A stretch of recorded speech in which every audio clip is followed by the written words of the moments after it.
Welcome to my channel. तो आज हम देखने वाले हैं 12th के बाद क्या करना है। अभी 12th का रिज़ल्ट आया है, तो आज हम देखेंगे आफ्टर 12th क्या करें। बहुत सारे बच्चों को ये कन्फ्यूजन रहता है कि किधर जाना है। अभी 5 मई 2025 को 12th का रिज़ल्ट आया है और सभी कामयाब विद्यार्थियों को बधाई, बहुत बहुत मुबारकबाद। आपकी मेहनत रंग लाई है। लेकिन जो किसी वजह से पास नहीं हो पाए वो मायूस ना हो, फिर से कोशिश करें, क्योंकि कोशिश करने वालों की हार नहीं होती। मालूम है आप लोगों को, ठीक है। तो अभी हम देखेंगे कि 12वीं के बाद में जो 12वीं पास हो गए हैं उनको क्या करना है, किधर जाना है। ये आपके इंटरेस्ट पे भी डिपेंड करता है, आपको किधर इंटरेस्ट है। तो जनरली 3 फैकल्टी में स्टूडेंट्स 12th का एग्ज़ाम देते हैं, जैसे साइंस, आर्ट्स और कॉमर्स। इसके अलावा MCVC वगैरह भी रहता है, लेकिन जनरली साइंस, आर्ट्स और कॉमर्स का में इसी फील्ड में बच्चे एडमिशन लेते हैं। तो अगर आपने 12वीं साइंस से पास किया है तो पहले इंजीनियरिंग है, BTech, फिर है मेडिकल फील्ड जिसमें बहुत सारे रहते हैं, जैसे MBBS, BAMS, BHMS, BUMS, BVSC यानी वेटरनरी साइंस वगैरह वगैरह जो हमने लिखे थे। उसके बाद में है होटल मैनेजमेंट, एग्रीकल्चर, BSc में बहुत सारे सब्जेक्ट्स रहते हैं। Commercial pilot, BSc nautical technology. उसके बाद में NDA रहता है, NDA का एग्ज़ाम देके आप आर्मी, नेवी, एयरफोर्स कहीं भी जा सकते हैं। उसके बाद रहता है मास कम्युनिकेशन, जो जर्नलिज्म का कोर्स रहता है, पत्रकार वगैरह बन सकते हैं। फैशन डिज़ाइनिंग, इवेंट मैनेजमेंट, जैसे मैरिज वगैरह का इवेंट है उसको मैनेज करना। एनिमेशन, एयर होस्टेस, ये भी आपको मालूम है। एनिमेशन में आप वीडियो और फिल्म्स वगैरह को एनिमेट कर सकते हैं, ठीक है। उसके बाद में है LLB, क्लैट का एग्ज़ाम रहता है आफ्टर 12th। ये 5 साल का कोर्स रहता है। अगर आपने क्लैट का एग्ज़ाम पास किया तो 12th के बाद 5 साल में आप LLB हो जाते हैं।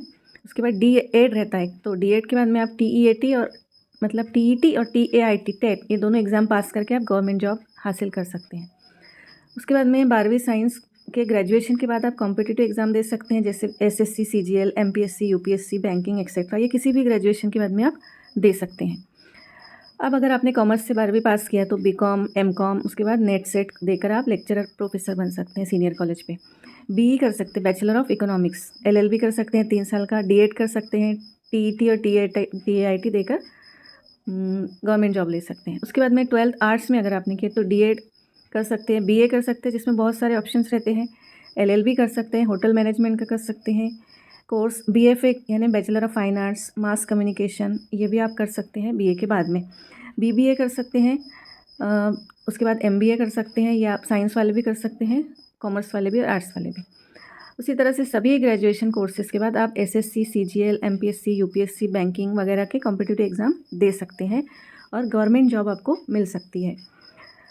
जहाँ भी आपका इंटरेस्ट है आप उस फील्ड में जा सकते हैं। साइंस वालों के लिए बहुत ज़्यादा ऑप्शन रहते हैं, कॉमर्स के लिए कम रहते हैं, आर्ट्स के लिए भी कॉमर्स से ज़्यादा रहते हैं ऑप्शंस। अब कॉम्पिटिटिव एग्ज़ाम कौन कौन से, 12वीं के बाद में आप कौन कौन से एग्ज़ाम दे सकते हैं कॉम्पिटिटिव के। आप ITI भी कर सकते हैं 12वीं के बाद में। पुलिस भर्ती के एग्ज़ाम दे सकते हैं, सिपाही, ज़िला परिषद, महसूल विभाग वगैरह, तो उससे भी डिपार्टमेंट में आप सिपाही का लिए एग्ज़ाम दे सकते हैं। फॉरेस्ट गार्ड बन सकते हैं एग्ज़ाम देके। क्लर्क, SSC, GD का एग्ज़ाम दे सकते हैं। मेडिकल फील्ड में जैसे नीट का एग्ज़ाम दे सकते हैं आप। NDA भी एक कॉम्पिटिटिव एग्ज़ाम है। MHT, CET, ये एग्रीकल्चर, मैंने BSc एग्रीकल्चर, इंजीनियरिंग और B.Pharm इसके लिए रहता है। अब 12th का एग्ज़ाम जो है वो आपकी लाइफ का टर्निंग पॉइंट होता है, इसलिए बी पॉजिटिव यानी पॉजिटिव सोचिए और सोच समझकर आगे की फील्ड का चुनाव करें। जहाँ भी आपको जाना है, आपका इंटरेस्ट है, दिलचस्पी जहाँ पर है, उस फील्ड का चुनाव करें, क्योंकि जो हम पढ़ रहे हैं आगे उसमें अगर हमारी दिलचस्पी है तो हम अच्छे से उसको कर सकते हैं।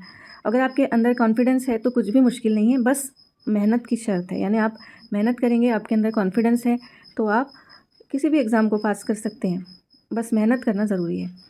तो बच्चों, all the best for your future, be positive and work hard, nothing is impossible. तो यहाँ आपको समझ में आया होगा 12th के बाद क्या क्या करना है आपको। BSc के बहुत सारे फील्ड है, उसके बारे में भी हम बनाएंगे।